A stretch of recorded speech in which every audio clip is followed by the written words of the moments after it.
Hey everybody, this is that German guy Josh Ronquist, and I'm here with Jarvis from Night Demon, who's going to be playing a show here at Palmer's in Minneapolis, Minnesota, a part of their current very extensive long US and Canada run. How's it going? It's going good, man. Still trucking along. Got another couple weeks of this tour left, so we're stoked to be here tonight. Oh, awesome. Yeah, I just heard, you guys have been on the road almost like 2 months now, right? Yeah. What's the date today? I think 24th, June 24th. Yeah, about that. Yeah. I mean, we've been really on tour for the last like 8 months. Yeah. So very, very, very short breaks here and there, but not much. So yeah, just got to take it one day at a time. Oh, definitely. But I'm glad to finally be able to see you guys here in Minnesota. I know it's your guys' first time here in Minnesota. I've been waiting for a very long time to be able to see you guys. Cool. It's very cool that I get to see you guys here in, let's just call it an intimate venue. Okay, yeah. But yeah, it's going to be a fun show tonight. Cool. Yeah, so how's the tour been so far besides the extensive run? It's been good. I mean, the feedback's been good. We've been getting a lot of people coming out here in the States, which is hard for metal, but things have been going well with the band, and people have been catching on. So I'm glad we're doing it, We did a tour with Raven out here last year, out in the States, and then with Skullfist in the winter, and so now coming back a third time on this record is good. There's metalheads everywhere, so you have to just go. Anywhere you go, you got to find them and try and get them and make something happen for yourself. So it's going good. Europe was great. We had a lot of really, really, really good turnouts and stuff there. But, we are an American band, so we have to keep doing this. And it's been good. It's been fun. Oh, very cool. So with that said, like heading over to Europe, I mean, was there much of a crowd change from America to Europe? Like, not as big as people would think, Volume, yes. But, I mean, people are just as passionate about it over here, the ones that do show up. But yeah, there's a lot more people out there that come to shows that are into like traditional metal and stuff like that, for sure. But like I said, there's still a big audience for it in the States, and it's continuing to grow. So we're committed to doing it here too. Oh, very cool. And so even with that said, with the traditional metal, and I did get a copy of your album, and I absolutely love it. I was just jamming to it a couple spins before I got here today, just in preparation, of course. But it's just, I love seeing that style of metal being represented, even if it's not like the biggest genre of metal going on right now. What drew you guys to keep playing in traditional metal? I don't know. I just think it's kind of like the stuff, it's just what we like, it naturally comes out that way. We've been listening to that kind of stuff most of our lives, and I think it's more of a natural thing. It's not as intentional as it may seem, I mean, we don't really have the fashion of like old school metal guys, which is good for us. I mean, we know it's 2015, we just play the stuff that we like, and for us, like new wave of British heavy metal stuff is in our minds like the best, the most appealing subgenre of heavy metal, I guess you would say. Well, I'm glad to see that too, because it's important, especially if you're going out on tour and you're writing albums and everything that goes along with that, you have to be enjoying the style of music that you're playing. It's got to come from the heart and soul, rather than having it be fake or just like trying to get like a quick cash or something like that. I mean, it's got to come from the heart. Yeah, no, absolutely. And I think there are probably bands out there, that just go with the flavor of the week or whatever's current, and that's kind of you can't do that stuff. You just have to be yourself, and you have to be somewhat original. We write our own music, so I mean, it is original music.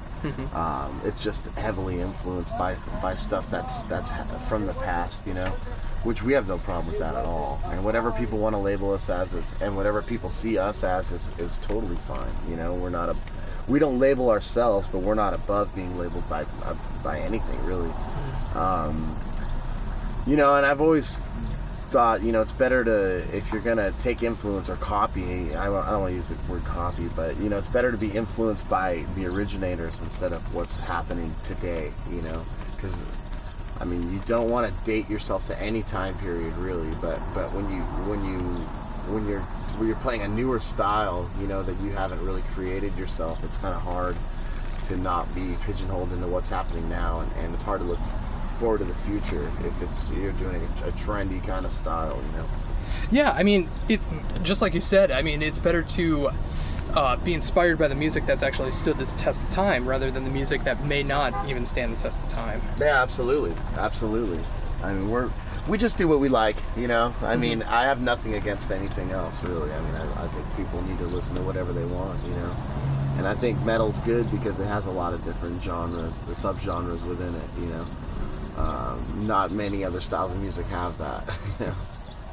Yeah, it's really true. I mean, of course there are the stereotypical metal elitists out there, but like most metalheads that I'm aware of, like they actually do want to listen to just more than one style of metal that's out there, and they can appreciate everything that's out there. Right. And there's not a lot of bands out here doing what we do, so you know we find ourselves on mixed bills a lot, and it works pretty well. You know, I mean, I think there's some like power violence bands on the night, maybe a death metal band or whatever. You know, and we're okay with that. We'll play with anybody. You know.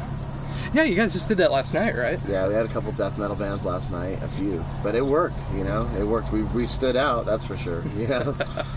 Was that still a good crowd reception by everybody? Oh yeah, no, absolutely. I mean, you know, we had some fans come to see us who knew who we were, but I mean, their fans were buying merch from us, so it's fine. Yeah. Oh, that's really cool to see. Yeah. So, of course, with a new album being on Century Media, which is really cool to be able to see that. What went into the album? What do you mean? Well, I mean, like for like the creative process and everything. Oh, you know, it's on the heels of our debut EP. I mean, we just started writing music, you know. So it was a progression. It wasn't like we just went in and wrote the record. You know, it did take a while. In the case of this next album that we're gonna do, I mean, we're gonna go home and take a break for a little bit and write it and just go out and concept it and do it. With the songs on this record, it took a little while, and there were some ideas that we had from before that we kind of brought back, you know, and just kind of put it together, you know. A friend of ours did a comic book called Blood Sacrifice, and he tied in Night Demon with the story, and we kind of thought, okay, so we'll take some inspiration from that. We wrote some songs about that, and kind of made the album and sequenced it as a soundtrack to this story, you know. So it's not a concept album, it's more of a soundtrack to this other story, you know. Just trying to do something interesting, you know. That is really cool. So with that said, I mean, has there been like any ideas that have been written so far for the next album? Yeah, we definitely have like a handful of riffs, me and Brent, and then we had a couple days off on this tour where we were able to get into a studio and start working on some stuff. So we got a new like the blueprint, the foundation of I guess the first new song off the record done. So that's good. But yeah, it's hard to write on the road, man. It really is. Like you don't have you have a lot of downtime, but you don't have you're not in the position to be doing it, and you know you're playing the same songs every night, so it's hard to get inspired by other things sometimes.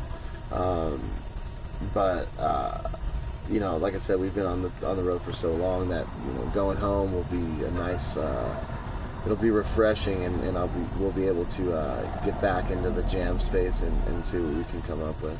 Yeah, and that'll help. Regenerate you guys for the next time you go on tour. Yeah, I think so too. Yeah, absolutely. Oh, very cool. So would that be like I would imagine like a 2016 release, right? Yeah, definitely. Probably like late spring, early summer 2016. Yeah, that's what we're looking at. Very cool. Yeah. So with you guys you know, fluctuating between like on the bill on the tour. From what I understand, like sometimes you guys play like first or second, sometimes you're the headliner. It's mostly headlining. Yeah, it's mostly headlining. So with that, I mean, when you do have to play lower on the bill, does that affect you guys at all in the show? I prefer it. Yeah, I actually prefer it. Get done sooner. I prefer it, especially if we're in a town that we've never been to, you know, because you know, a lot of people, especially, you know, you're playing a weeknight, you know, it's a late show, you don't know who's going to stick around. I mean, you want to play in front of a new audience, you know. The diehards are going to stick around no matter what, but it's nice to be able to do that, especially let your fans go home early, you know, instead of playing at 1 a.m, you know. But yeah, no, we don't mind, you know. I mean, we've spent most of our career as an opening band, so we're very used to it, you know. And our goal was always to like blow the headliner off stage, you know, even if they were friends of ours, you know, just friendly competition, you know. So yeah, no, I don't mind it at all. I feel very comfortable in that role. We just do what we do no matter where we are in the bill. Oh, very cool. I'm glad to see that, because I know some people will get like spited if they're going out on a headlining run and they find out that they're not actually headlining on a particular show. It depends, you know. I mean, and also the thing is too, it's like, you know, if it's another touring band that's bigger than us, or a huge local band, which sometimes does happen, you know, we'll open. But the billing, sometimes it's like, you know, we are the headliner, but we won't play last. For example, like tonight, that's going to happen. Oh, really? Yeah, yes. There's going to be a band playing after us. Oh, because there's like, you know, I don't know, 5 bands or something, you know. I mean, you know, one of the locals will play after us, okay. You know. But we're still the headliner of the show. Oh, sure. Yeah. So also a part of this tour, and been happening for a while. I just got done interviewing him as well. Andrew from Metal Assault is with you guys. Okay. How did that come about? Oh, man. God, I don't even know. I mean, we've just known each other from the LA metal scene, you know, and he reviewed a Night Demon show early on in our career, and we kind of got in touch, and we became friends. And when it was time to hit the road and really go out and extensively tour, you know, we needed a guy, and, you know, he was available to do it, and we felt comfortable taking him. So we've kind of, you know, never looked back since, and it's been great. Been really great with him. Yeah. Oh, it's very cool. I mean, he's such a great guy, and of course he's got like a great source for people to be able to get drawn to Night Demon as well, which is really cool. Yeah, you know, there's a lot of things that we do on our own, that ideas that we create, that we, you know, he helps publicize, you know. So he's a jack of all trades, master of none, but he definitely helps out, you know, and it's good to have him around. He's definitely a part of the Night Demon team, you know, and he's like almost like a fourth member of the band, really, you know. He runs our light show, and he's the mascot on stage, you know, and writes the tour blog for us, you know, does the merch. So yeah, he does a lot of stuff for us. Yeah, it's really cool to see. So with being out on tour, have you guys been listening to any new music or anything? Not really, man. You know, like we have a cassette player here in the van, and like, oh yeah, we listen to like old mixtapes that people make and give us. You know, we'll go to record stores and look for cassettes. You know, sometimes. But I don't know. I've really been searching long and hard for a new band to get into, and it's been very tough for me. I hate to say it. A lot of names that I see around a lot, you know, I sometimes spend time checking it out. Okay, these guys, but a lot of times it's just, I don't know what it is. It doesn't jive with me. When you're a newer band too, you know, and you're out there trying to do your thing, it's like you don't really want to be influenced by anybody else either, so you try not to listen to them, you know. And that's the case with me with quite a few bands, actually. I know that are specifically kind of within our genre, you know. I try not to listen too much to them or at all, really, because I don't want to be influenced by what they're doing. And when you listen to music, you do get influenced by it. Sometimes you end up writing a song and you're like, God, that sounds a lot like something else, and I don't know what it is, you know. And then later on you're like, shit, okay, that's what it is, you know. It just subconsciously comes out sometimes, you know. So we still want to go on our own path, and, you know, every time I really want to listen to new music, I just really want to start writing a new song, you know. But I am all about new bands, and I do think there needs to be more new bands, and I think that the newer bands need to spend some more time on the road and really try and get out there and do it. I mean, it's very difficult to do, but it can be done if you commit yourself to it. And I think a lot of bands are afraid to do that, or they treat it like a vacation or whatever, but they say they're serious about it, but they're really not, you know. And I mean, I guess the proof is in the pudding, you know.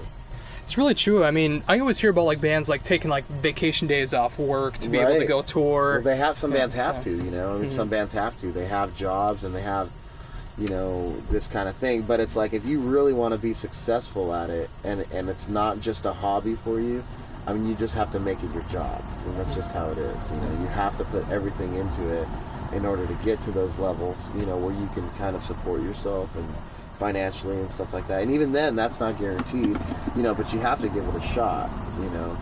And when you're working for somebody else, or you have a family, or you have all these financial responsibilities, then it's next to impossible to do until you can cut those things, you know? Yeah, it's really true.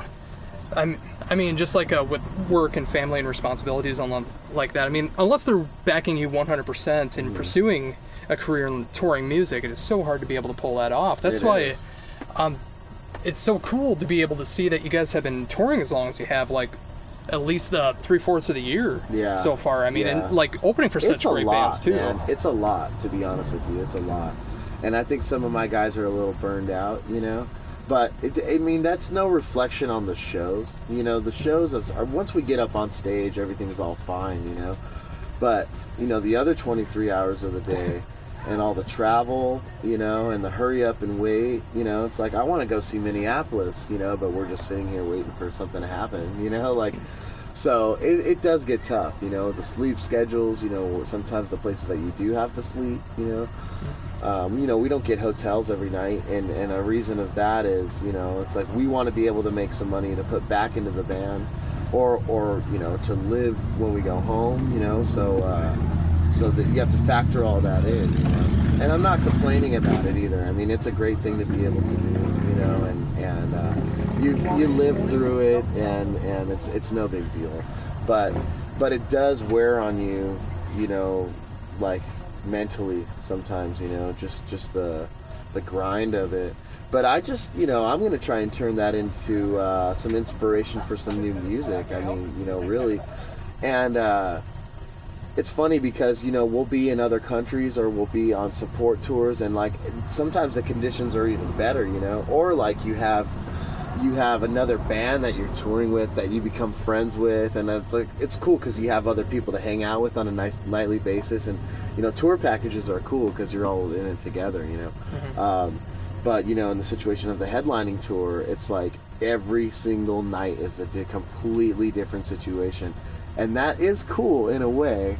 But also, you know, it can be challenging because, you know, you're not as popular in a certain town, or you've never been somewhere before. So the size of the venue changes, the conditions change. You know, you just don't know who's going to show up, if anybody.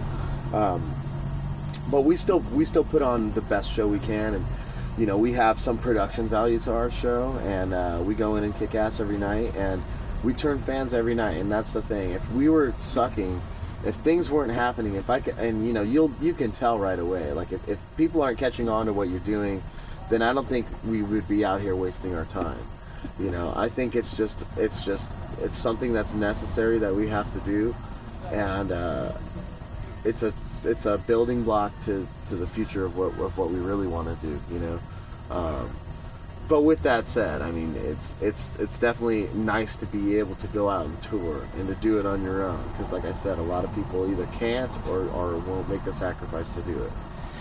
Yeah, definitely. And I know there is a way when you're doing the headlining shows that you can actually, even if it's just a little bit, you are able to make some kind of profit off it. It's just like you got to be smart with the money that you're making. Well, yeah, but you know, also it's like, you know, gas. You're driving crazy. You know, sometimes if you want to play every day of tour, you have to do crazy things sometimes, and there's crazy weather.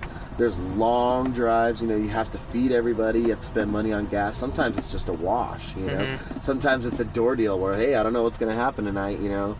But we definitely, like, merchandise sales help a lot, you know, but it does cost money to make that stuff too. Oh, sure. You know, and we always have enough, you know, so there's a lot of things that go into it. But, you know, and when you have 3-4 guys, like, the money gets, it's spread thin, you know. It's like, if you look at it, if you're an individual doing it, you'd be like, oh yeah, this is pretty good, pretty damn fruitful, you know.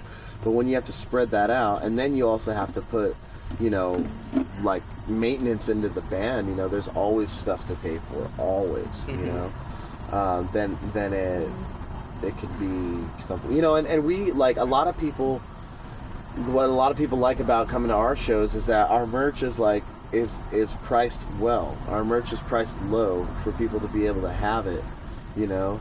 And there's costs that go into, like, buying the supplies, you know, and, like, even our records, you know, we're a signed band, so we don't get those records for free. We have to pay a lot of money for those records, you know, whether they sell or not. So, you know, just part of how it works, you know.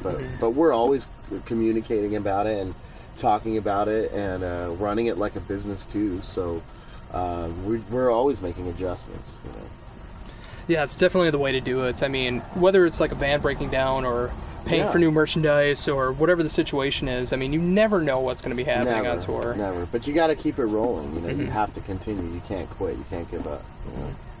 Yeah, definitely. And I'm glad that you guys do realize that and you are able to play a show here in Minneapolis tonight. Even with it being the first night here on a Wednesday, I hope it won't be the last time that you guys make it through town. No way. No, not at all. Not at all. Yeah, definitely. We'll definitely come back. And we have some fans out here that are coming out that are real excited that, you know, have either never seen us or have seen us, you know, at a festival and, you know, far away or whatever, you know. So we've been wanting to come here for a long time, and I'm glad we could make it happen. Yeah, definitely. Looking forward to it.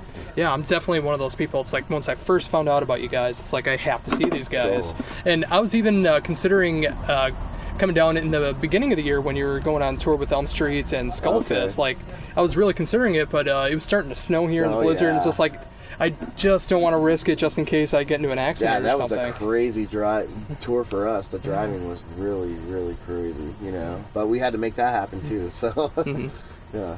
Yeah, it's definitely one thing to be thankful for is you don't have to worry about winter conditions on this tour. No, you don't. There's some hot places, though. You know, summertime is hot. But it's actually pretty nice out here right now. So yeah, it's actually pretty reasonably good. The weather around here, it's actually been a lot cooler than it's been another time. So good. Yeah, we're enjoying it. Definitely.